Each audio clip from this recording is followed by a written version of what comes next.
by far, I would say. And we're doing tremendous things. Our country is doing very well. You saw the numbers that got released today, yesterday. Deficits cut way, way, way back at levels that nobody's ever seen before, setting records. And the numbers coming into our country are unprecedented, and we're doing really well. We had a situation 3 days ago with Venezuela, and we're getting along extremely well with the people of Venezuela, both the people and the people that are running Venezuela. I just want to thank our military. What they've done is incredible. That was considered unprecedented, to go into a military fort with thousands of soldiers and others, and to come in with 152 planes going every which way, and very rapid speeds, and helicopters, and to come out with no deaths and the loss of no equipment. It was pretty amazing. Nobody's seen anything like it. I was called by the leaders of numerous countries. I won't go into which ones, but the biggest and the strongest, and they said that was very impressive. They're all impressed. But today I'm delighted to welcome almost 24 of the biggest and most respected oil and gas executives in the world to the White House. It's an honor to be with them. We have many others that were not able to get in. I said if we had a ballroom, we'd have over 1,000 people. Everybody wanted. I never knew your industry was that big. I never knew you had that many people in your industry. But here we are. And if you, in fact, if you look, come to think of it, wow, I got to look at this myself.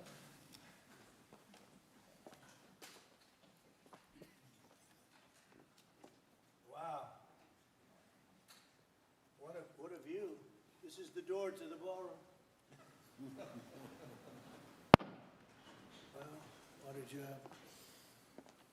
Unusual time to look, but I figure we might as well do it. If the fake news would like to go back and take a look, you can, but you'll see a very big foundation that's moving. We're ahead of schedule in the ballroom and under budget.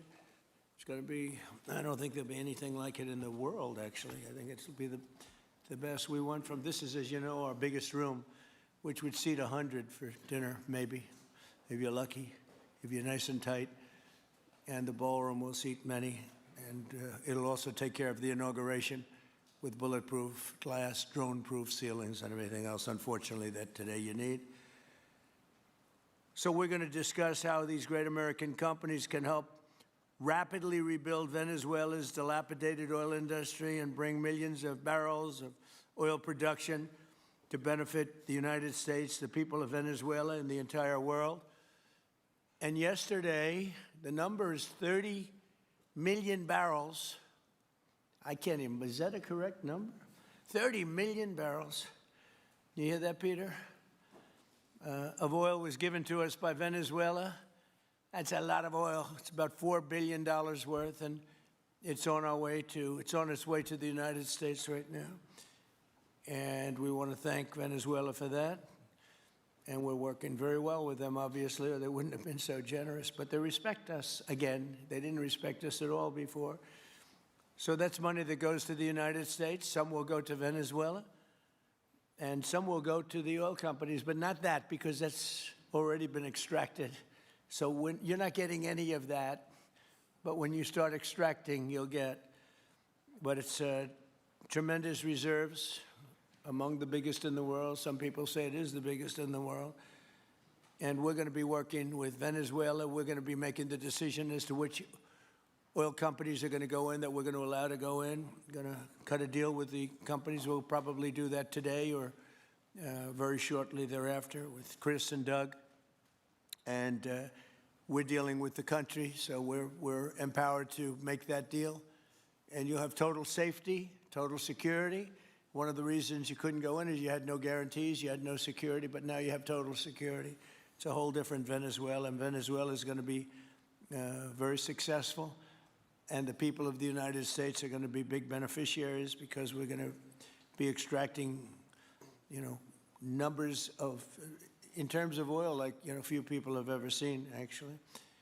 So You're dealing with us directly. You're not dealing with Venezuela at all. We don't want you to deal with Venezuela. Let me thank Vice President J.D. Vance, who's doing a fantastic job. Secretary of State Marco Rubio, likewise, a fantastic job. I have good people. I like them better than my first group. But we had a great, despite that, we had a great first term. We had some great people there, too, by the way. But we had a great first term. We had the greatest economy in the history of our country in the first term, but this is blowing it away. And you haven't seen anything yet. Everyone's been shocked by the numbers, 5.4% GDP. And that's despite the fact that we were badly hurt by the Democrat shutdown, of which they'd like to see if they could shut it down again.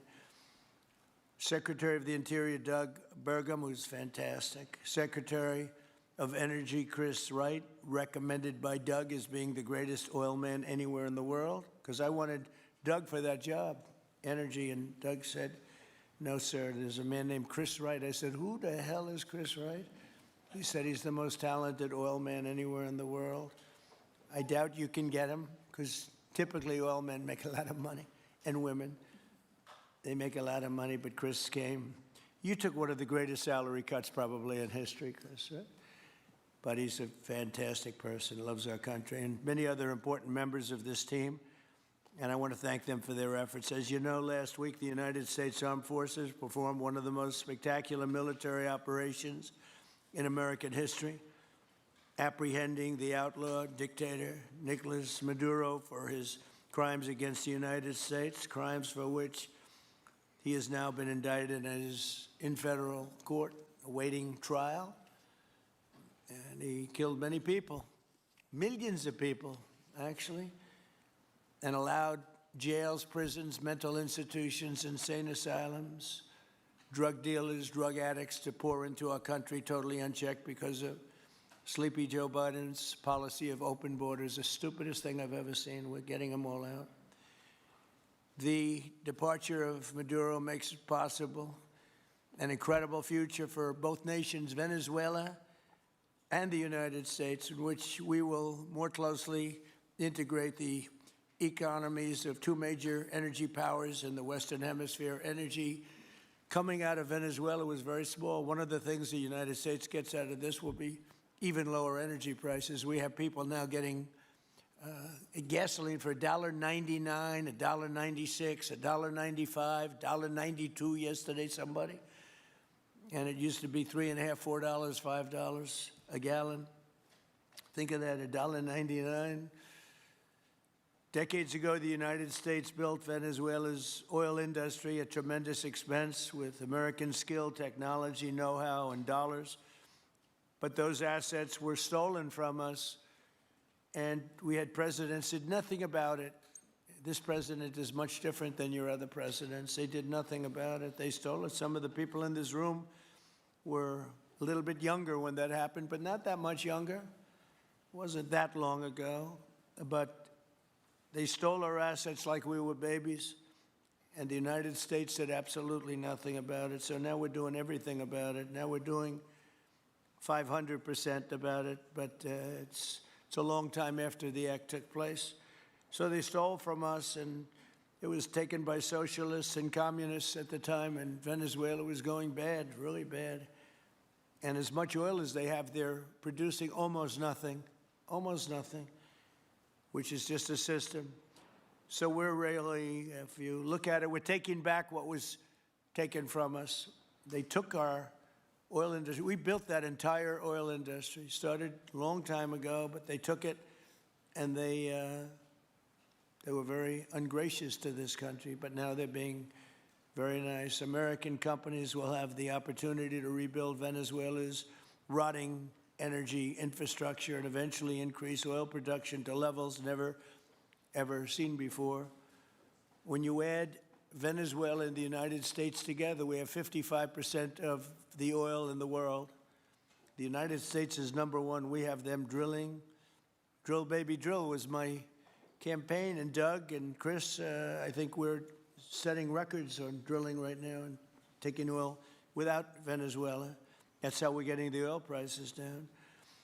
The plan is for them to spend, meaning our giant oil companies will be spending at least $100 billion of their money, not the government's money. They don't need government money.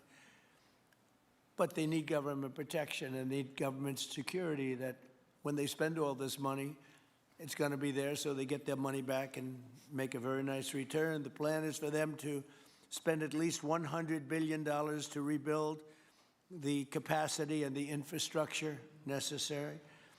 Venezuela has also agreed that the United States will immediately begin refining and selling up to 50 million barrels of Venezuelan crude oil, which will continue indefinitely. We're all set to do it.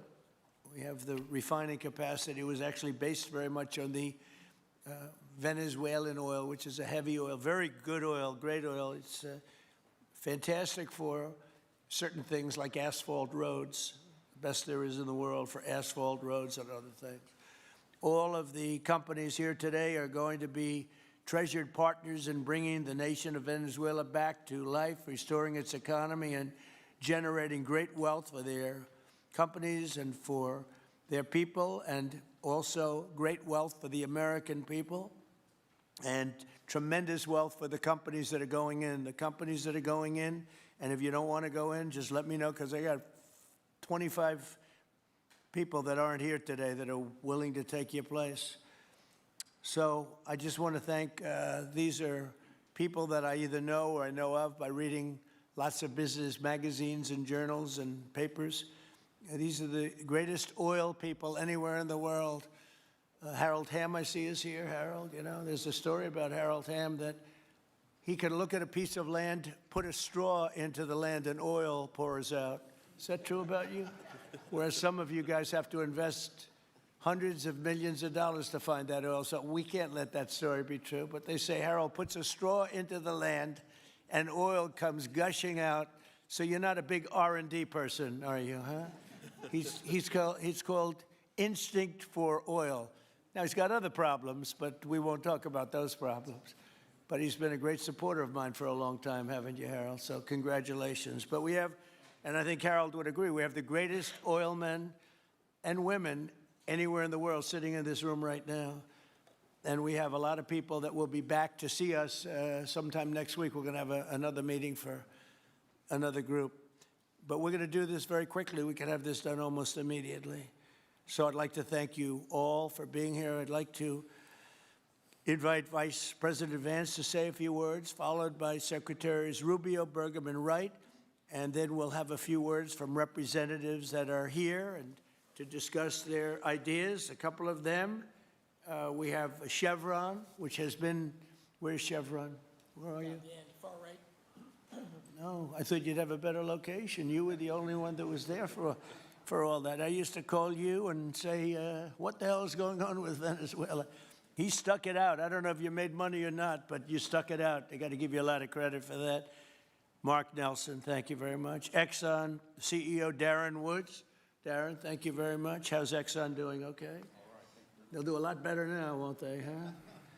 Exxon's been amazing. It's been an amazing company.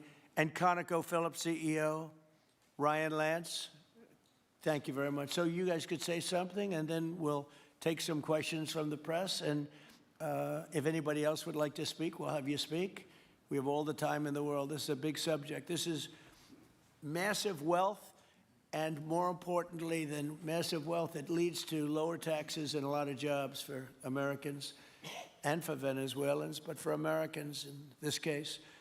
And I just, again, appreciate you all being here. And I'd like to ask J.D. to say a few words, please. Thank you. Thank you, Mr. President. And thanks to everybody for being here. You know, as a Marine Corps veteran for my entire lifetime, presidents, and let's be honest, they were Democrats and Republicans, would send the American military to far-off places. They would get us involved in these endless quagmires. They would lose hundreds or thousands of American lives, and the American people would get nothing out of these misadventures. And now you have an American president who's empowered the American military to stop the flow of drugs into our country and to ensure that we, as opposed to our adversaries, control one of the great energy reserves that exist anywhere in the entire world. And he did it without losing a single American life in the process. It was an amazing operation. It's going to make our country richer. It's going to make our country more powerful. It's going to make our country safer. And it's going to lead to the decline, the further decline of drug overdose deaths in the United States of America. An amazing thing, and I'm happy to be here to talk about how we can make it an even bigger and better operation for the American people. Thank you, sir. Thank you very much. Marco?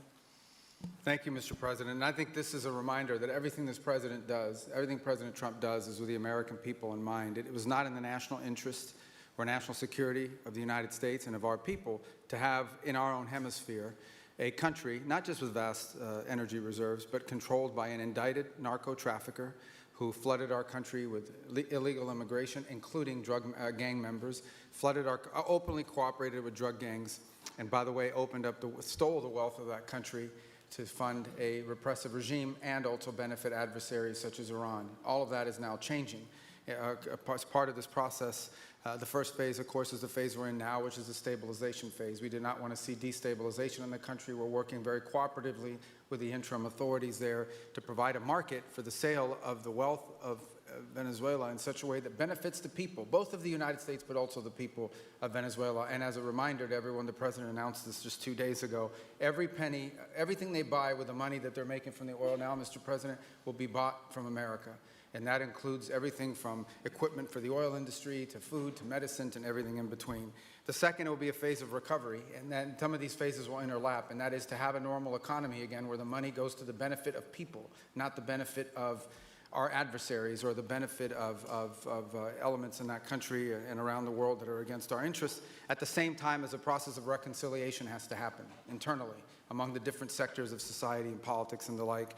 And finally, the third phase, which is the most important of the three, is when the country fully transitions into a normal country that we have strong economic and diplomatic and relations with, that is friendly towards the United States, that's not a foothold for our adversaries, that serves our interests, but also the interests of the people. It'll be a country that is wealthy, a country that is prosperous for the people, not for a handful of criminals, but also a country that is supportive of our interests in the region and throughout the world.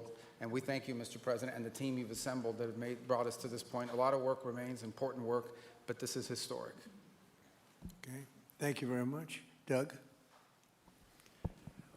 Well, Mr. President, I want to thank you for your leadership, not just as President, but as Commander-in-Chief. The boldness, the execution, the breathtakingly precise work that you've delivered both in Iran back in June and here has changed the field for the whole world. And you always ran about the idea of peace and prosperity. And in Venezuela, as you know, this was a playground for every bad actor in the world. We had Russians, Iran, terror groups, all of them profiting from this criminal organization that was pretending to run the country. That makes America safer. You've secured the border, we're stopping the flow of drugs, and now with the normalization of relationships on an economic basis, it's going to mean tremendously for the prosperity of the American people. So I just want to say again, congratulations to you and to the entire leadership team. It's been an amazing, historic week on the scale of things that we haven't seen perhaps for 125 years in terms of the U.S. Exerting its influence over Latin America in a way that's going to make a change for generations. And on behalf of all the oil executives that are here today, Chris and I want to say thank you to all of you. It's your technology, your innovation that has put America in the place where today we are the most energy dominant country in the world. And that position is what's allowed us to take the action that we're taking with statecraft, with military action. None of that would happen if we were dependent on everybody else for energy. So you're a big part of the reason that we're able to move the way we are today, and we're grateful that you're here to be part of the solution going forward. Thank you, Doug, and you are doing a fantastic job, and we appreciate it. Everybody appreciates it. They know who's doing well. Chris Wright? Thank you, Mr. President. Yeah, what we've seen in the last week is leadership matters and credibility matters. Venezuelan oil has been sanctioned for many years, and the oil just flew, those sanctions were not enforced. That oil just floated out to trafficked by bad actors of the world. The resources weren't gone to a central place. The corruption and decline of Venezuela has been a crisis for the people of Venezuela, and as Secretary Rubio said, massive spillover effects in the United States. in crime, in drugs, in kidnappings, and in taking a huge resource base and making it not exploited, not developed. The whole world is a poorer, less opportunity-rich place because of that. When you have materials underground, they've been underground for 1 million years. That does not make them a resource. That does not make them valuable for your country, your people, or the world. They only become a resource with technology, with capital, with rule of law, and a system of governance that encourages the harvesting of those resources to make the better world. And we see here the dramatic contrast between the United States, which may have less oil underground than Venezuela. We have 20 times the production of Venezuela, 20 times the impact of human betterment, massively better quality of living here in the United States. That was at risk under the last administration. We've seen a lot of attacks on the energy that makes the world go round. President Trump's election has removed those risks, has embraced reality about how the world is energized, and we are at record production of oil in the United States, record production in natural gas in the United States. We've seen a meaningful decline in gasoline prices, diesel prices, travel prices because of jet fuel. And now President Trump is taking the genius of a different way to try to solve a 25-year festering problem in Venezuela, that all the traditional things have not worked. But ordering both a tremendous military operation to remove the heads of a criminal organization masquerading as a government, and then to use the power of our military, not to fire bullets, but to stop the flow of Venezuelan oil to the world, immediately gave us leverage over the interim authorities in Venezuela and has allowed us to be in this position today where the actions of this government can massively improve Venezuela for the better, and the bigger impact is to massively improve the quality of life, affordability, safety, and security of the United States. Very proud to be here. And we'll turn it over to Mark Nelson, who's the vice chairman of Chevron. Chevron has been in Venezuela for over 100 years, continuously. Mike Wirth, the CEO, had a knee replacement recently. He's not here. Mark is a tremendous leader in our industry, and I'll turn it over to him. Thank you, Secretary Wright. Again, I'll send Mike Wirth's regrets. He really wanted to be here, Mr. President. That's all right. Great guy. On his behalf, I have 3 very quick thank yous and an assurance I'd like to provide you all. The first thank you, Mr. President, is to you. It's thank you for convening this gathering. It's thank you for your leadership, and thank you for continuing to keep American energy domination in the forefront. So thank you for that. Thank you very much. The second thank you actually is to the cabinet. So Secretary Rubio, Secretary Burgum, Secretary Wright, your ability and commitment to continue to engage with the parties around the table to keep the world working is greatly appreciated. So thank you for that. And the final thank you actually would go to our Venezuelan employees of Chevron. They have been working tirelessly to operate safely, protect the environment in country, and their dedication and skill will help us in this next chapter. And finally, I'll close with the assurance. For more than a century, Chevron has been a part of Venezuela's past. We are certainly committed to its present, and we very much look forward as a proud American company to help it build a better future. And so, Mr. President, thank you for your leadership. And you really suffered there. You stuck it out. A lot of people left. A lot of big companies left. Many of the people sitting at this table left because of the safety risk and other risks. But you stuck it out. I give you credit for that. Sometimes it was hard. I remember 6 months ago I told you to stay, just stay. Things are going to happen. You'll be very happy. I didn't know they were going to happen this fast or this conclusively. One thing I think everyone has to know is that if we didn't do this, China or Russia would have done it. And if China or Russia were a next-door neighbor, because essentially this is not around the other parts of the world so far away where you fly in an airplane for 24 hours before you get there. This is sort of a next-door neighbor if you think about it. And I told China and I told Russia, we get along with you very well. We like you very much. We don't want you there. Not going to be there. And if we didn't do this, China would have been there and Russia would have been there. Maybe they both would have been there together, but they're not going to be there now. One thing I will tell them, and I will tell you, that we are open for business. China can buy all the oil they want from us there or in the United States. Russia can get all the oil they need from us, and they do like oil, even though they produce a lot of it. But China and Russia and everybody else is able to go, and we'll be open for business almost immediately. I have a feeling the $100 million will be spent $100 billion will be spent very, very rapidly by these very big, powerful, and rich companies, and I think they're going to be able to rebuild the infrastructure. And I hope it's going to be brand new as opposed to a rehab, because I know the tremendous difference between the new and the not so new in your industry. The new is much more beautiful, much better in every way, and actually much smaller. It's like everything else, gets smaller and stronger. It's a combination of smaller, better, and stronger. So I hope you're going to build all brand new stuff, rip out the old crap that's been there for so many years, and do it the right way. You're going to be there a long time if we make a deal. If we make a deal, you're going to be there a long time. If we don't make a deal, you won't be there at all. It's, sort of interesting. But again, China and Russia would have been there if we didn't do this. And the other thing people ask about the second wave, I don't think it's going to be necessary. We have an armada, a giant armada like nobody's ever seen in that part of the world. And it's stationed off the coast. And we are getting along so well with the people that are involved and representing Venezuela that I don't think we're going to have any, I don't think it's going to be necessary to do the second wave. We were planning on a second wave, but the first wave was so powerful and so good and so strong.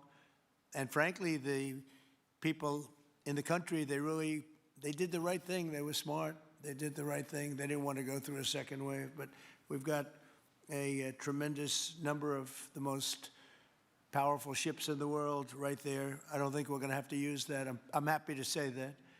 I don't think we're going to have to use that at all. If I could ask Chevron, you did a great job. I want to thank you. And ExxonMobil, if you would say a few words, and then followed by Conoco, great companies, massive companies, great companies. Exxon, please.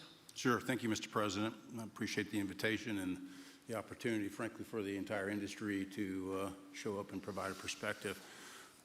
Frankly, we've been kind of unresponsive to the press regarding Venezuela. I guess today's the opportunity to address the press directly with respect to a number of questions that have been asked of ExxonMobil. First and foremost, obviously, is the interest that we have in Venezuela. And I think, the way I would position that, I think one of the reasons why we see many of the industry players here is we're in a depletion business for a product that is in great demand and will be in demand for many, many, many decades to come. And as a depletion business, the biggest challenge we have is finding resources. There's an opportunity in Venezuela with all the resources there. Is we don't have that challenge of finding. We have the challenge of developing those resources. So I think it's in the best interest of these companies and, frankly, society as a whole for the industry to be interested in understanding what the opportunity here represents. I'll just share a philosophy that ExxonMobil has when we enter countries, because we do business all around the world in a number of different regimes. We take a very long-term perspective. The investments that we make span decades and decades, so we do not go into any opportunity with a short-term mindset. And there's a value proposition that we have to meet. It has to be a win-win-win proposition. Obviously, it has to be a win for the company and our shareholders and to generate a return for the investments that we make. It has to be a win for the government. The resources are an important source of revenue that helps support the people of the places that we do business. And it has to be a win for the people. We have to be wanted there and to be a good neighbor. And those three things ensure a stable, long-term platform for the large investments that we make for the long term. With respect to Venezuela in particular, we have a very long history in Venezuela. In fact, we first got into Venezuela back in the 1940s. We've had our assets seized there twice. And so you can imagine to re-enter a third time would require some pretty significant changes from what we've historically seen here and what is currently the state. If we look at the legal and commercial constructs and frameworks in place today in Venezuela, today it's uninvestable. And so significant changes have to be made to those commercial frameworks, the legal system. There has to be durable investment protections, and there has to be a change to the hydrocarbon laws in the country. We're confident that with this administration and President Trump working hand in hand with the Venezuelan government, that those changes can be put in place. And with respect to the Venezuelan government, that perspective we don't have a view on. We haven't talked to the Venezuelan government, and obviously we have yet to assess the people's perspective with respect to ExxonMobil entering the country.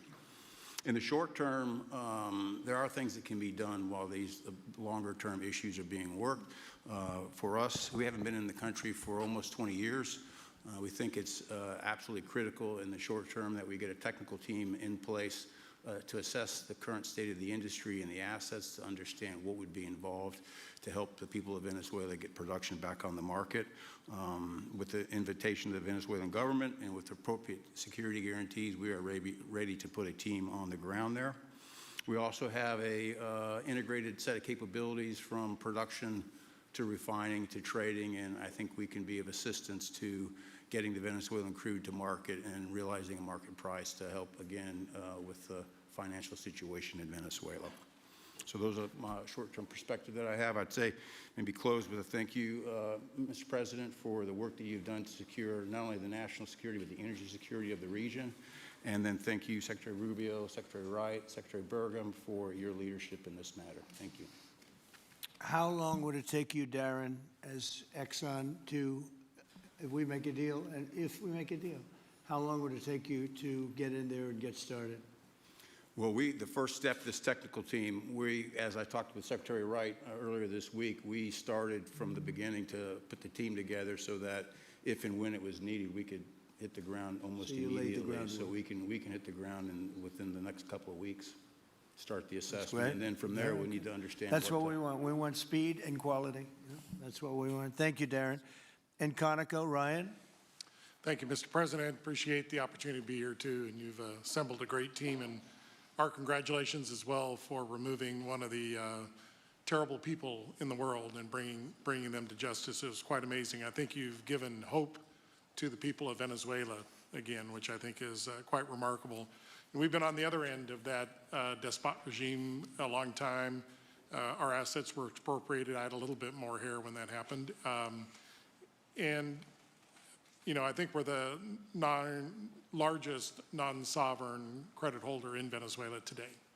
So we're at a bit of a different situation, but I think your big and bold idea to use energy commerce instead of conflict is something that could make a real big difference in Venezuela. And our company certainly stands ready to help in that endeavor. Encourage you to continue to think bigger and even bolder, and we've had some discussions with your energy team about that as well. As we think about the other people that need to be in this room and in this discussion are the banks, and including probably the Exim Bank, as we think about how the debt needs to be restructured and the financing to deliver the billions of dollars that are required to restore their energy infrastructure. And I think as we think that big and bold, we need to be also thinking about even restructuring the entire Venezuelan energy system, including PDVSA. And I think if we can do that and think bold, there's an opportunity to be quick, fast, and restore the quality of what's happened in Venezuela, or what's been lost in Venezuela over the course of the last 25 years. So thank you for this opportunity. Well, thank you very much, and you'll get a lot of your money back. We're going to start with an even plate, though. We're not going to look at what people lost in the past, because that was their fault. That was a different president. You're going to make a lot of money, but we're not going to go back. You left a lot of money behind, I guess, huh? What number? 12 billion. How much? 12 billion? Well, it's a good write-off. It's already been written off. It's been written. All right, thank you. You'll make it back one way or the other. You're all going to do very well. I think really very well. Marco just gave me a note. Go back to Chevron. They want to discuss something. Go ahead. I'm going back to Chevron, Marco. Thank you, Marco. Go ahead. Was there a question, Mr. President? Yes, go ahead, Marco. What are you saying here? Mark, Oh, big Mark, if you increase, can yeah. update us on operations in the ground and with the appropriate approvals, what you might be able to achieve in the next 12 to 18 months, give us a little view from the ground. You bet, you bet. So today, Chevron has 3,000 employees in 4 different joint ventures in Venezuela today.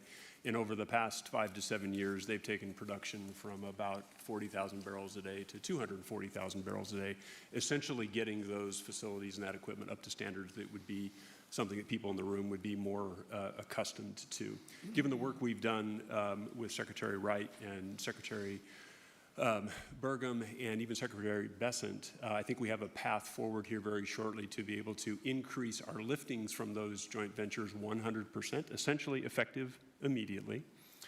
We are also able to increase our production within our own disciplined investment schemes by about 50% just in the next 18 to 24 months, and that's just leveraging what's on the ground. So to Secretary Rubio's comments about phase 1, this is taking the momentum of improvements we've already made there locally and building on those and creating more momentum for the people of Venezuela.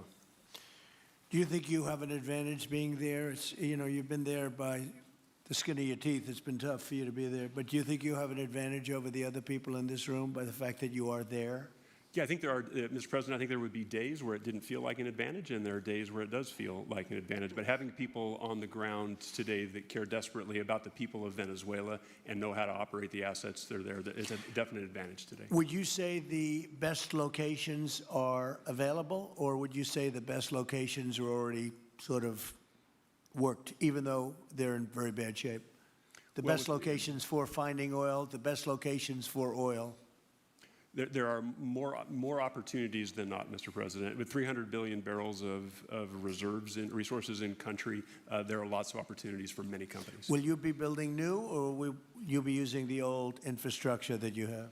Yeah, today it's a little bit of a mix, but today it's mostly us taking the equipment of today, getting it to the standards that we are accustomed to your comments about making it how it should be today.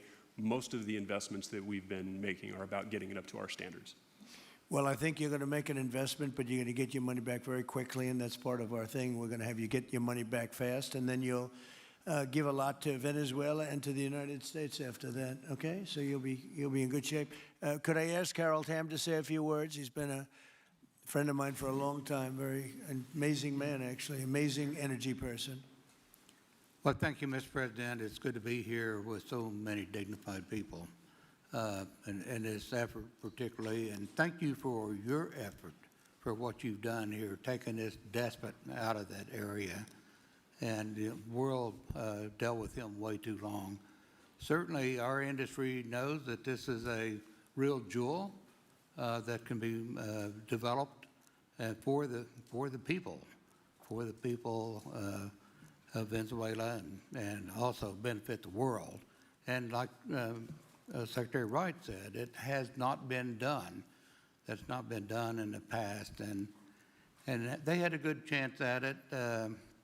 Brought someone in that totally took it down, as everybody knows here, and that was Chavez, and we know what happened to him finally. But that ruined the industry in Venezuela, and all of us know how that happened, ended very well, very, very wrongly.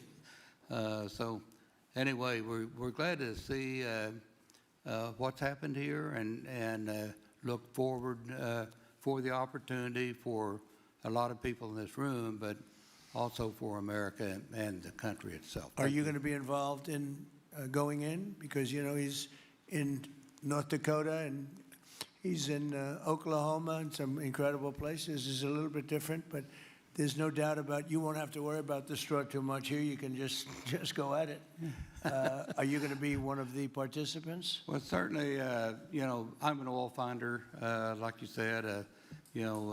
Barry Switzer, told that story. The coach. And he's kind of exaggerated a little bit. It doesn't come out quite that easily usually. But anyway, great story. I love it. But I love Barry. Barry's the one that told me this. Yeah, he's a champion, in a lot of ways. So love that story. Certainly, it excites me as an explorationist, you know, everybody has that in their blood, and you know, it is a very exciting country and a lot of reserves. And so it's got its challenges, and the industry knows how to handle that. And like Darren said, you know, you go into your eyes open and do the best you can with the team you got. So Well, you're going to thank have you. something that they never had really here is tremendous security. You're going to be very secure, very safe, physically safe in addition to financially safe. So it's good to see you, Harold. Thank you very much. Does anybody have anything to say before we get to the press? What does Cuba have to do to avoid the same fate as Venezuela? What does Cuba have to Well, Cuba's in bad shape. Cuba relied on Venezuela for oil and for money. And nobody really knows what's going to happen with Cuba. They're doing very poorly. They're really third world all the way. And we have a lot of great Cuban Americans.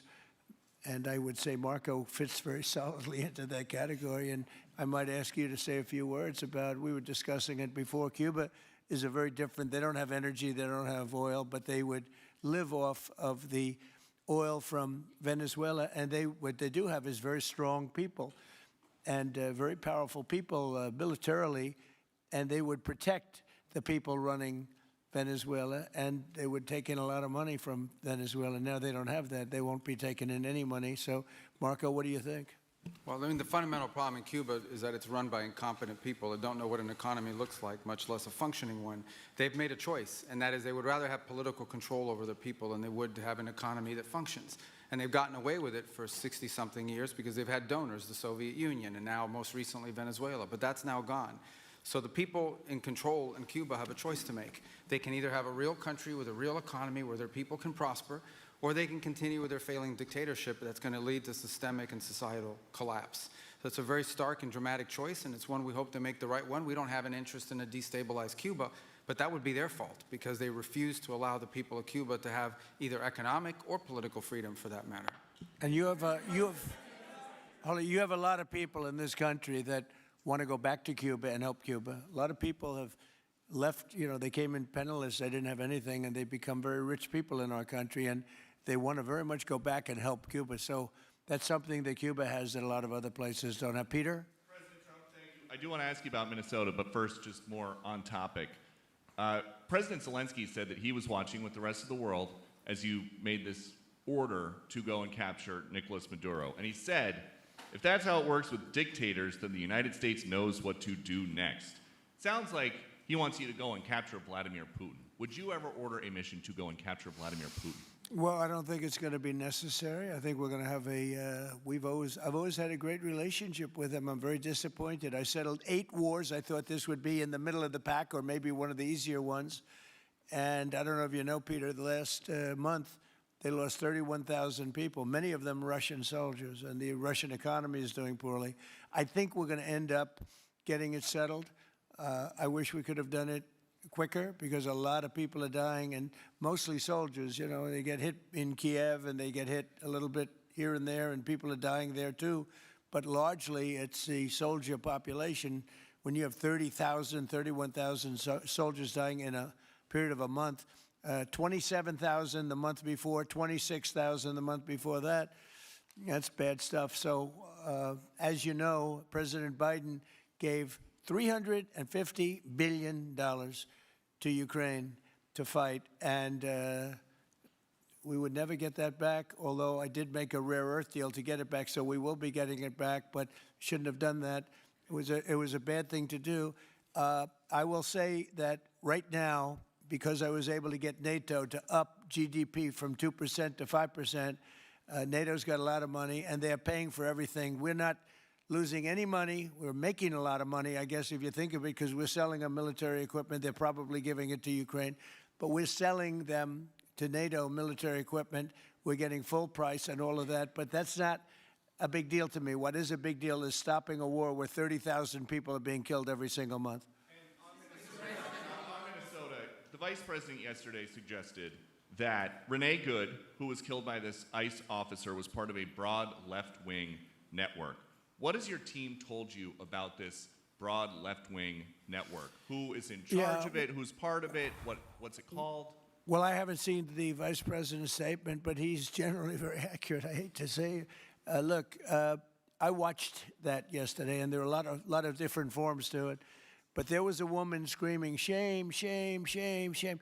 She was a agitator, probably a paid agitator, but in my opinion, she was an agitator, a very high-level agitator, so professional. She wouldn't stop screaming. I said, this isn't a normal situation. This is a professional troublemaker, because you heard it and I had it. Now, I will say this. The news sort of turned her down, turned her off, because you're trying to watch. She was so loud and so crazy and just not normal. When somebody sees something like that, they don't go screaming and the same words. So I guess you could say professional, but I didn't think she did a very good job. You have agitators, and we will always be protecting ICE, and we're always going to be protecting our Border Patrol and our law enforcement. Yeah. In your conversations with these oil executives today, did you provide any security guarantees so that they can do their work safely in Venezuela? Yeah. And separately, Mr. President, they will have those guarantees, yes. And separately, Mr. President, I'm curious in terms of the future of Venezuela. Do you see Venezuela, now led by Delcy Rodriguez, as an ally of the U.S.? Is that the way that you view that country well, right now? Well, right now they seem to be an ally, and I think it'll continue to be an ally, and we don't want to have Russia there. We don't want to have China there.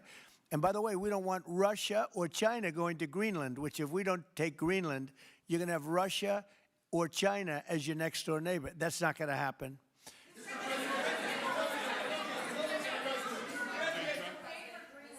The white...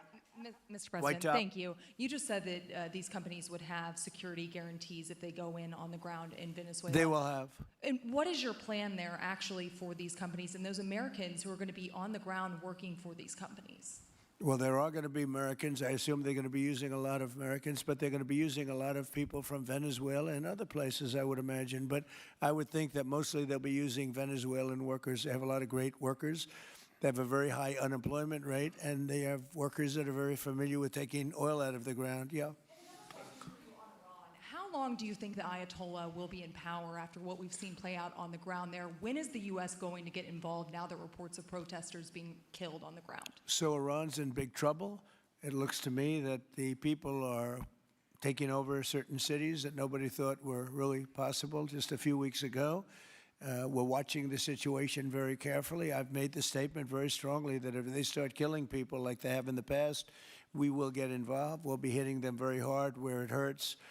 And that doesn't mean boots on the ground, but it means hitting them very, very hard where it hurts. So we don't want that to happen. There have been cases like this where President Obama totally backed down. But this is something pretty incredible that's happening in Iran. It's an amazing thing to watch. They've done a bad job. They've treated their people very badly, and now they're being paid back. So let's see what happens. We're watching it. We're watching it very closely. Go ahead, please. Yes, go ahead. Thank you so much, Mr. President. Do you have any comments on reaction to the recent attacks by the Syrian government alignment groups against U.S.-backed Kurdish forces in Aleppo, Syria, which killed dozens of civilians and displacing many families? Does your administration bring peace between the Kurds and the Syrian government? I want to see peace, yes, I do. The Kurds and the Syrian government, we get along with both, as you know, very well. They have been natural enemies over the years, but we get along both, and we want to see Syria succeed. And so far, I think they are succeeding, but this is just breaking out, and we want to see that stopped. Go ahead, please. Colombia, Gustavo Petro, in a few weeks. Do you hope this meeting with Gustavo Petro marks a new chapter, a new beginning in the benefit of the U.S. and Colombia relations? What country? Colombia, with the president of Colombia, Gustavo Petro, your I had meeting. a very good talk with him yesterday, and he's been very hostile to us and to the nation and to me, called me a dictator and lots of other things. Called Biden some terrible names, far worse than he called me. But he called yesterday through people, and he wants to meet, and that's fine with me. I've made up with people also, you know. So we're going to have a meeting with him. We had a very good conversation. The people of Colombia are incredible people. Marco would know that better than anybody because he's married to a woman from Colombia. And I don't mean Columbia University. That would be, I'm not sure. I think I like Columbia, the country, better, if you want to know the truth. The people are, hold it. The people are great people. I look forward to meeting with them. We're going to meet in the very near future. Would you meet the interim president of Venezuela here in the White House? Would you greet her to discuss the fate of the oil? Yeah, well, I'm going to meet a lot of people, and we're going to meet, we meet a lot of people. When you end 8 wars, you get to know a lot of people, and I think it's very important. As an example, we have over $18 trillion, think of it, $18 trillion coming into our country. A lot of that's coming in from foreign countries like Saudi Arabia and Qatar and UAE and others. And I get to meet a lot of people, but I will be meeting with various representatives of Venezuela, probably pretty soon. We haven't set that up. But the relationship that we have with the people that are currently running Venezuela is very good. We also have a young lady that received the Nobel Peace Prize. She's going to come in and pay her regards to our country, really, to me, but, I'm a representative of the country, nothing else. And she's coming in sometime next week, I think Tuesday or Wednesday, and we'll see how that is. But no, we're dealing with the people from Venezuela. We're dealing with them very well. I think they've been very smart in the way they've dealt with us, frankly, because that whole place could have been obliterated with one more strike, and we didn't want to do that.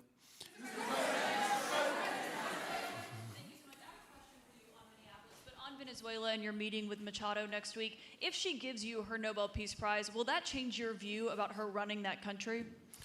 Well, I have to speak to her. I'm going to have to speak to her. She might be involved in some aspect of it. I will have to speak to her. I think it's very nice that she wants to come in, and that's what I understand the reason is, because Norway is very embarrassed by what took place. I mean, they're getting decimated. Look, whether people like Trump or don't like Trump, I settled 8 wars, big ones, some going on for 36 years, 32 years, 31 years, 28 years, 25 years, some just getting ready to start, like India and Pakistan, where already 8 jets were shot out of the air, and I got it done in rapid order without nuclear weapons.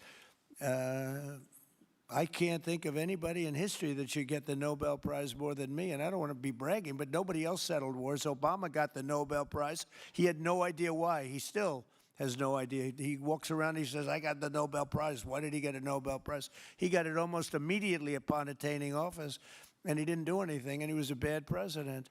So, I mean, you should get the Nobel Prize for every war you stopped. These were major wars. These were wars that nobody thought could be stopped. President Putin called me, and he said about 2 of the wars that he's been trying to stop them for 10 years. He wasn't able to do it. He couldn't believe it. So in theory, you should get the Nobel Prize for every war you stopped. Every one of them was major. But I don't care about that. What I care about is saving lives. I've saved tens of millions of lives. The Prime Minister of Pakistan came here, and he made a very public statement. He said that President Trump saved minimum 10 million lives having to do with Pakistan and India, and that was going to be raging. So, but I'm honored that she's coming here. I look forward to meeting her, yes. Go ahead. The state officials there have said that the FBI is not sharing evidence with them. Typically, they would conduct a joint investigation, as you know. Do you believe that the FBI should be sharing evidence with state officials in Minnesota? Well, normally I would, but they're crooked officials. I mean, Minneapolis and Minnesota, what a beautiful place, but it's being destroyed. It's got an incompetent governor, fool. I mean, he's a stupid person.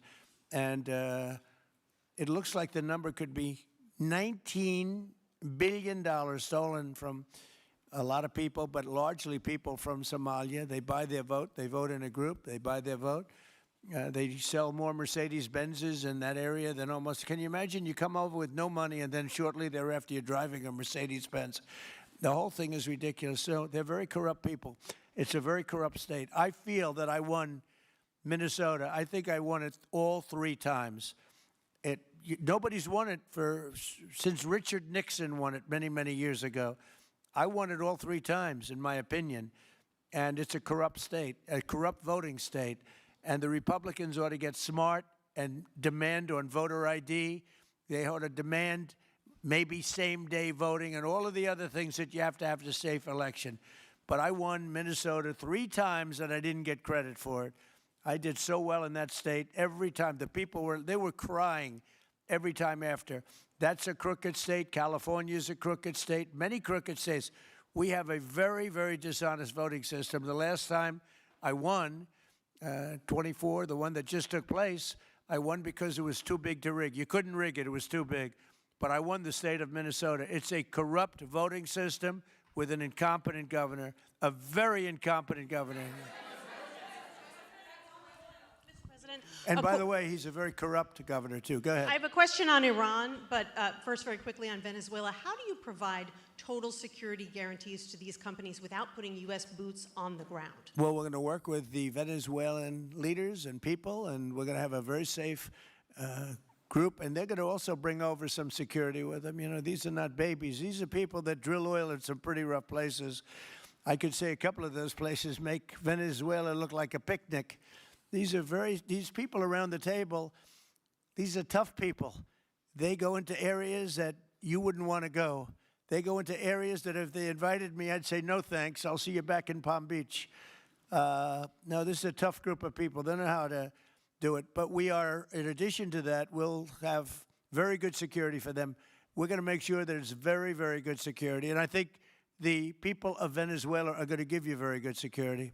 You know, the people... Now, I'm not talking even leadership. The people of Venezuela are going wild over this. They named a street after President Trump. What do? You attack a country and they name a street? That's never happened before. Although I heard that's also taking place in Iran. They named a street. The protesters. I just hope, you know, just God bless them. I just hope the protesters in Iran are going to be safe, because that's a very dangerous place right now. And again, I tell the Iranian leaders, you better not start shooting, because we'll start shooting too. With your glasses, sir, go ahead, please. Hold it. Next to you. Yes, glasses. The gentleman with the glasses. All right, thank you, Mr. President. With those very big glasses, actually. Yeah, Ferrari, actually. Mr. President, I have 2 questions. What do you want the European Union to do in Ukraine? The European leaders seem pretty divided on Ukraine. And then if you can reiterate this straight message that you have to the Iranian leader, to Khomeini, the message that you have. You're talking about Iran? Iran, yeah. What the do first I one want is on Iran Europe. to do? I'm sorry? Where are you from? Italy. Oh, nice place. Yeah. Okay. The first question So is what on are you Europe. asking about Iran for? Well, if you can answer about Europe and what you think the Europeans should do on Ukraine, and then a message. Well, look, Europe has been doing so much for Ukraine, but it hasn't been enough. And obviously that I would say that President Putin is not afraid of Europe. He's afraid of the United States of America, as led by me. There's no fear of Europe. You know, Europe's fallen behind. And Europe, and J.D. said it very strongly, I don't know, he took a lot of heat, but I didn't give him any heat. Europe is a different place. Europe is changing. Europe has got to get its act together. I love Europe. I guess I came from Europe, essentially. My roots are in Europe, but Europe is a different place. They have to get their act together. Now they have a great NATO leader, and they've gone up to 5% from 2% GDP. That's a big step. But they have to be very careful with their immigration policy, and they have to be because, you know, I will just say, to be nice, that there are certain places in Europe that are very important that are no longer recognizable. I'm being very nice. I'm being very diplomatic when I say that. They are not recognizable. And they have to be careful on energy, because they're putting windmills all over the place and losing a fortune. They're destroying their country. They're destroying the beautiful landscapes, the beautiful everything. They're doing. And by the way, in case you people don't know, I'm not much of a windmill person. I can proudly say, Doug, that we have not approved one windmill since I've been in office, and we're going to keep it that way. My goal is to not let any windmill be built. They're losers. They lose money. They destroy your landscape. They kill your birds. They're all made in China. And all you have to do is, you know, just about all of the windmills are made in China, the structures. All you have to do is say to China, how many windmill areas do you have in China? So far, they're not able to find any.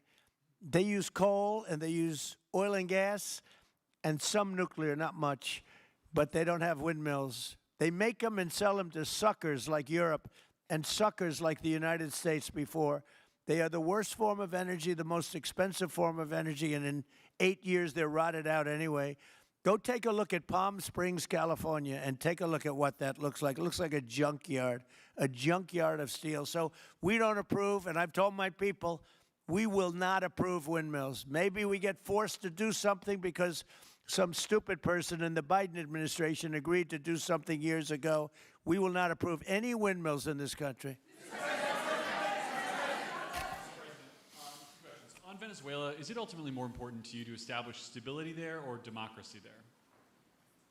Well, you're talking about maybe the same thing. I mean, you're talking about stability or democracy. I don't know. To me, it's almost the same thing. We want stability, but we do want democracy. Ultimately, it'll be democracy. Peter? I do have a policy question, President Trump, but I'm having a hard time seeing here. I see the American flag lapel pin. What is the other lapel pin on Somebody your jacket? gave me this. You know what that is? That's called a happy Trump.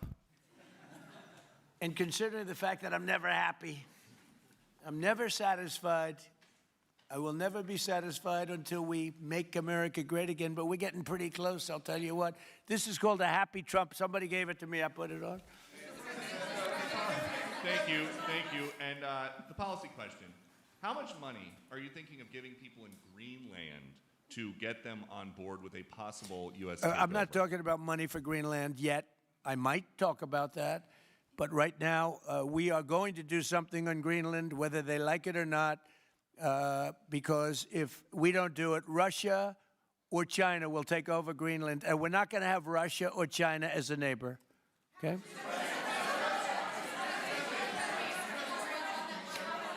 I would like to make a deal, you know, the easy way, but if we don't do it the easy way, we're going to do it the hard way. And I'm a man, and by the way, I'm a fan of Denmark too. I have to tell you, and you know they've been very nice to me.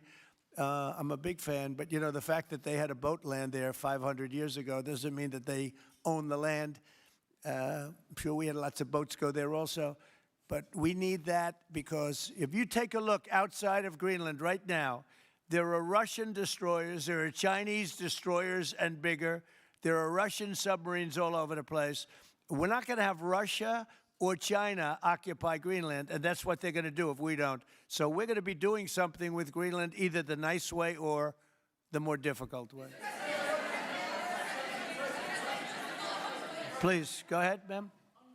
Mr. President, why is it so important to you to own it when you have a military presence there, which you could expand to affect the security? Because when we own it, we defend it. You don't defend leases the same way. You have to own it.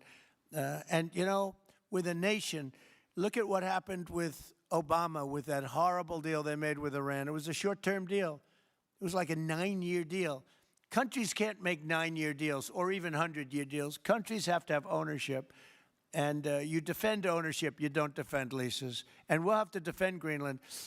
If we don't do it, China or Russia will. It's not going to happen. We are not going to have, and I like China, I like Russia, I love the people of China, I love the people of Russia.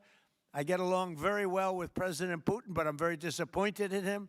I get along very well with President Xi. I'm going to go over to China in April, but I don't want them as a neighbor in Greenland. Not going to happen. And by the way, and NATO's got to understand that. I'm all for NATO. I saved NATO. If it weren't for me, you wouldn't have a NATO right now. But we're not going to allow Russia or China to occupy Greenland, and that's what's going to happen if we don't. Go ahead. Mr. President, one, can you respond to that? And two, Yeah, it was an amazing report. The most amazing thing is government jobs are way down, and yet the unemployment or the employment numbers are very good. We've gotten rid of tremendous numbers of federal government jobs. Nobody's ever seen anything like it. And yet the employment numbers are very good. They're really getting better. But now we have all those people to work in the private sector for a lot more money. I think that's one of the very big things. The other thing is at 5.4%. And remember, this is after we had a shutdown. And that shutdown had an impact because the concept of the shutdown even though it's before, people knew we were going to be shutting down. A lot of bad things happened. And by the way, on January 30th, you may have another shutdown. We'll see what happens. But I think the numbers, Caitlin, were really amazing. Look, to think about 5.4%, nobody thought that. They thought it was going to be 2%. And you know what it is? It's tariffs. And it's also November 5th. We had a great election, a great election. Our country was dead 1.5 years ago, and now we have the hottest country anywhere in the world. And I hope you guys were impressed. 5.4%, and we haven't even really transitioned yet. There's no reason it can't be much, much higher than that. Yeah.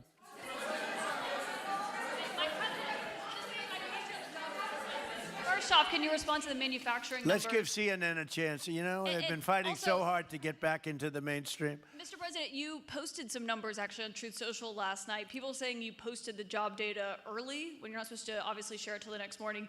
Did you do that on purpose? No, I don't know. If they posted them, I said post them whenever you get a chance. I don't know. They gave me some numbers. When people give me things, I post them. But the numbers are amazing. Yeah, please.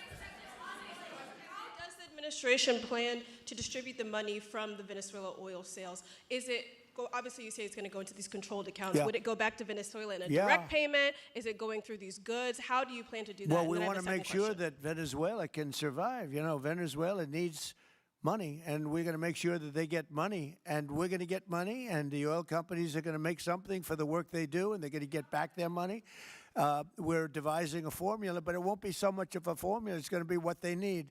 We're going to take care of what they need. There'll be plenty left over. We're going to have a lot of money left over. And the money left over is going to the United States of America, and the oil companies are going to be very happy. Yeah, please. Thank you, Mr. My second question is, would the administration offer a backstop to these oil companies for like financial guarantees, some sort of backstop, if the country did destabilize again? That's a very interesting question. Using the word backstop, I haven't heard that word in a long time. That was at the Wharton School of Finance I last heard. That's a good term. We ought to use it more often. I hope I don't have to give a backstop. I'm just, look, these are very smart people, the smartest people. They're not only in oil and business. These are the biggest companies in the world sitting around this table. They know the risks. I mean, there are risks. We're going to help them out. We're going to make it real easy. They're going to be there for a long time. We're going to be there together for a long, long time. And they're going to be taking the oil, and they're going to be bringing oil prices down. They're going to make a lot of money. They're going to get their money back. They're going to be safe. The people of Venezuela are going to be big beneficiaries, and the United States of America is going to be a big beneficiary for what we've done. And you know, one other thing I might say, it's also very big for national security because, again, just like Greenland, we can't have China or Russia occupy Greenland. We can't have China or Russia occupy Venezuela. And if we didn't do what we did, China or Russia would have been in Venezuela. I think I can measure. Where's Mr. Chevron? So let me ask you, they would have been there if we didn't do this. Do you agree with that? They certainly have a lot of economic interests in country. There's absolutely no argument about that. They were trying to be there. I mean, you know, we had a Russia, I guess sort of I call it a semi-Russian ship yesterday that we took over, and Russia decided not to defend that ship against us. It's a big movement.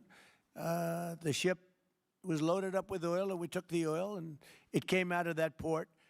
But Russia would be there or China would be there. And we want them to be there for a different reason. We want them, do you people agree? In particular, China, they need a lot of oil. Russia doesn't need so much, but Russia was there anyway. But I assume you agree that China would like to be doing a lot of business there by buying oil. And I want to just tell President Xi and President Putin, but more so in this case, President Xi, because they do need a lot of oil. And we are open for business in the United States, and we are open for business in Venezuela, right?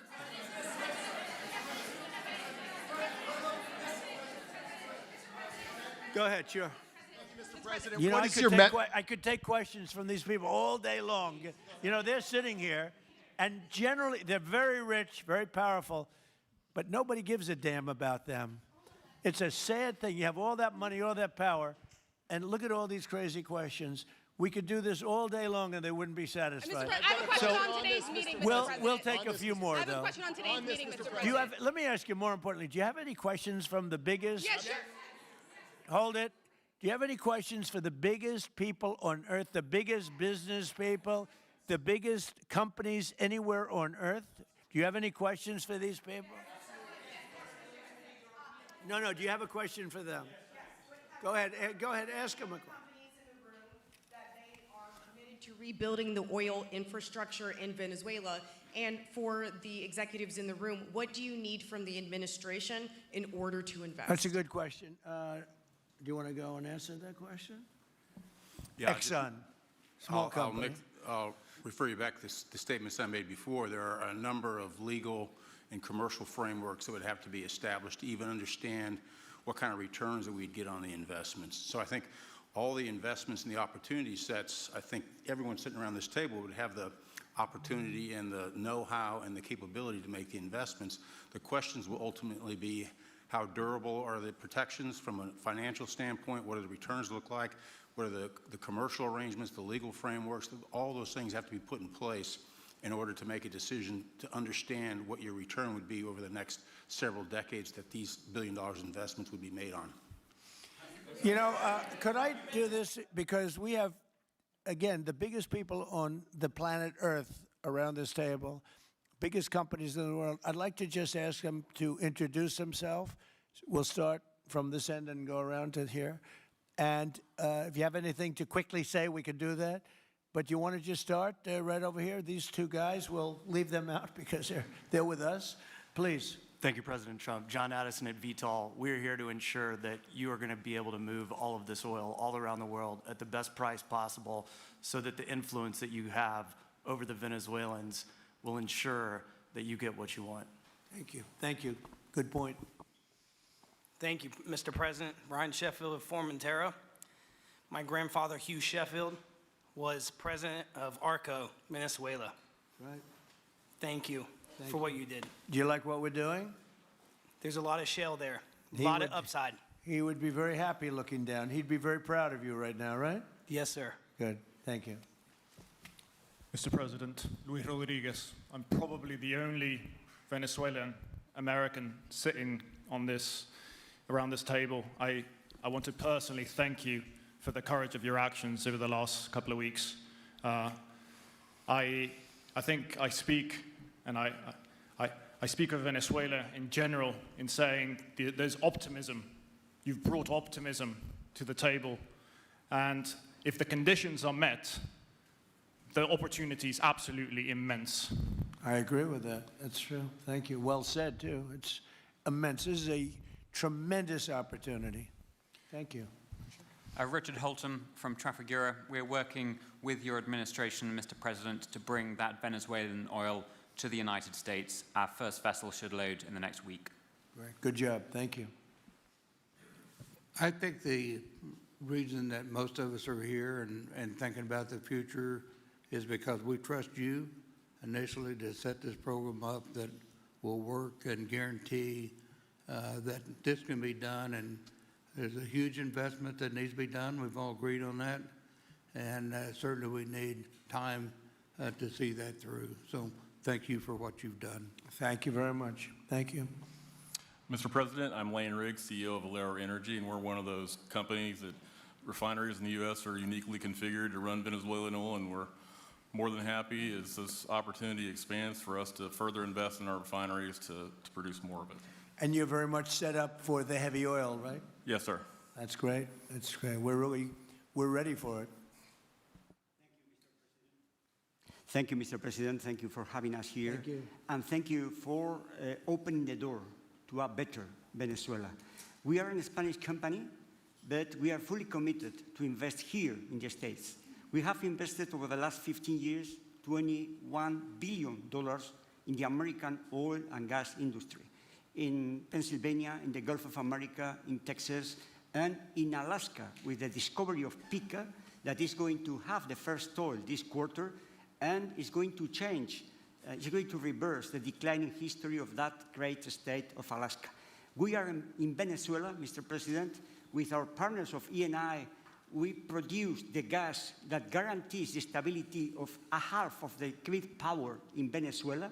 So we are committed with this stability, and on top of that, we are on the ground, we have people, we have facilities, we have technical capabilities, and I take your point, Mr. President. We are ready to invest more in Venezuela. Today, we are producing 45,000 barrels a day gross of oil, and we are ready to multiply by 3 this figure in coming 2-3 years, investing hard in the country, following your recommendation, if you allow us, of course, and in the framework, commercial and legal framework that could allow this growth. So thank you, Mr. President. Thank you. Great job you've done. Thank you. Mr. President, thank you for having me. Matt Sheehy, I'm with Tallgrass Energy. We are an infrastructure business, so whether it's oil, gas, CO2, we move that around. So most of my customers are sitting around the table, and happy to lend our expertise to what's going on in Venezuela to support the people. And obviously infrastructure is going to be critical Good job. to see it repaired. Thank you. Thank you. Mr. President, thank you. An honor to be here. Marianne Mannon, Marathon Petroleum. We are one of the largest U.S. refiners. On behalf of the men and women of Marathon Petroleum and of our industry, thank you and the administration for what you're doing for U.S. energy independence. We have the ability and the capability of our assets to process Venezuelan crude, and the people of Marathon Petroleum stand ready to do so. Do we need more refineries in our country? In the U.S., probably Yes. not. We have sufficient capacity. That's amazing. A lot of it was approved during my first term. We were getting you approvals that nobody could have gotten in Louisiana and other places, and they got built. Before that, it was a disaster. We didn't have the refineries. Now we do because of the first term. Please. Darren Woods, ExxonMobil. Okay, we'll go over here. Thank you, Mr. President. Jeff Hildebrand, founder and chairman of Hillcorp Energy, one of the largest private energy companies in America. Who's bigger, you or Harold? We're close. Huh? We're close. Harold. Absolutely, Mr. Ham. But thank you for your great, tremendous leadership in protecting the interests in the Western Hemisphere. The message that you have sent to China and our enemies to stay out of our backyard is absolutely fantastic. So thank you. Thank you very much. And finally, Hillcorp is fully committed and ready to go to rebuilding the infrastructure in Venezuela. You'll go there? You'll be going? Yes. Good. That's good. You'll be very happy. Thank you very much. Thank you, Mr. President. Jeff Miller, CEO of Halliburton Company. We are the largest American oilfield services company. We're the second largest in the world. Been in business over 100 years. Started operations in Venezuela in 1938. Long time in Venezuela. I personally lived there for 4 years and raised my kids there. So quite familiar with Venezuela, and just couldn't express gratitude more so for the opportunity to return to Venezuela under the stability that I know that this team and your team are able to deliver. And so When did you leave? Huh? When did you leave Venezuela? As a company, we left under the sanctions in 2019. So we had intended to stay, and then when the sanctions went into place, we were required to leave. But very much interested in returning. Have 600 Venezuelans with Halliburton today, all around the world. Look forward to putting them back to work. Great job. Great Thank job. you. You'll be back. Please. Mr. President, I'm Alex Granberg. My company, Aspect Energy, is one of the leading American international wildcatters. We've found significant fields in Central and Are you a South. wildcatter? I'm a wildcatter. That's pretty cool, I'll tell you. I would have been a wildcatter too if I was in. And you've been successfully wildcatting. We've found significant fields in Central and South America, in the Middle East, and in Europe. We're a leading That's oil great. producer in Hungary.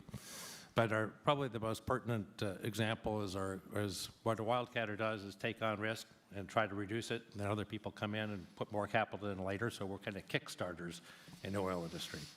We went into Kurdistan very early on, back when Right. people told us it wasn't safe and we shouldn't do it.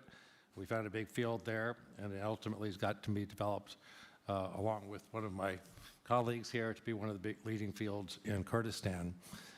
We think that Venezuela has a tremendous amount of opportunity. If you look at the reinvestment required, the investment required, people are talking about hundreds of billions of dollars. But if you put that in perspective, that's 1 million barrels a day for 15 years is $220 billion net cash flow. So what we really need to do is to be able to kickstart production and then reinvest and have the confidence to reinvest. And what you're doing by putting the United States in control of the cash flow coming out of the country, it gives companies like ours the confidence to say we can kickstart this production and then reinvest and reinvest. In Hungary, we've invested $1 billion in changing the trajectory of Hungarian oil production. We were only able to do that not because we could write a $1 billion check, we're a smaller company, but because we reinvest all the cash flow back into new production. Good. Mark Good Nelson, job. Mark Nelson with Chevron again.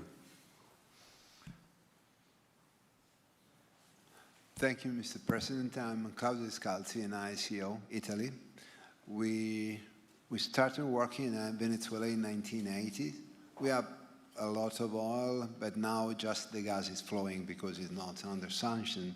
And as my colleague from Repsol said, we cover more than about 50% of the electricity in the country. So that is essential to avoid any kind of problem, social problem. We own about 4 billion barrels of reserves, so a huge amount in the Orinoco Belt and in central Venezuela. We have now in the country 500 people, most Venezuelan, and we are ready to invest. Clearly, we are ready to invest. We thank you for the big efforts and the efficiency of your action, and we are here. And we are here to work together with the U.S. We are also a big investor in the U.S. So I know that. We thank you again, and we are there. And we are also ready to join with American companies in our assets to develop and go faster with good investors and good know-how from the U.S. company. Yeah. Thank you. You've done a great job. Thank you very much. Mr. President, Ross Perot, good to see you again. I'm chairman of Hillwood and HKN Energy. Been in the energy business 45 years, and we have been working with your team quite a bit. We have been in Kurdistan now for 19 years, along with Alex, and built a very good business. But now with your team, we're looking in Syria, we're now in Libya, and so we are very excited to look at Venezuela with you and your group, and look forward to continuing to build this great industry. Thank you very much. Thank you. Mr. President, thank you for having us here today. Wael Salwan from Shell. Of course, we have a huge presence here in the U.S., in the Gulf, as well as in Pennsylvania with the petrochemical facility, which I think we had the opportunity to host you at, as well as being one of the largest LNG off-takers of American LNG. We have been in Venezuela for a very long time. We actually drilled in 1914 the first well that discovered oil in Venezuela, and on the back of which the entire energy industry was established in Venezuela. When we left in the 1970s because of nationalization, we had 1 million barrels per day of production. But we have kept boots on the ground in Venezuela all this time, and we now have a few $1 billion worth of opportunities to invest in, subject to OFAC approval. So we are ready to go and looking forward to the investments in support of the Venezuelan people. That's great. Thank you very much. Thank you, Mr. President. Ben Marshall, the America's CEO for Vitol. Alongside Trafigura, we're very thankful to have worked with the government and the Venezuelans to be able to bring the crude oil to market at a market price as quickly as we can to help stabilize the country. Thank you. Thank you. Brian Lance, ConocoPhillips. I'll defer to my colleagues. Thank you, Mr. President. Olivier Lepoche, CEO of SLB, or formerly known as Schlumberger, the largest global oilfield services. We have been in Venezuela since 1930, and we still operate. We operate today on the ground with in support of Chevron.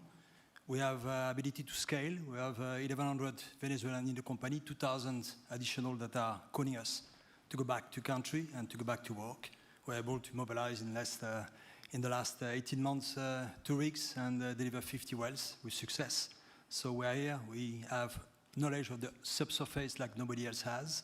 We have boots on the ground, capacity on the ground, $700 million of equipment value on the ground in Venezuela, ready to mobilize for all of our partners, customers.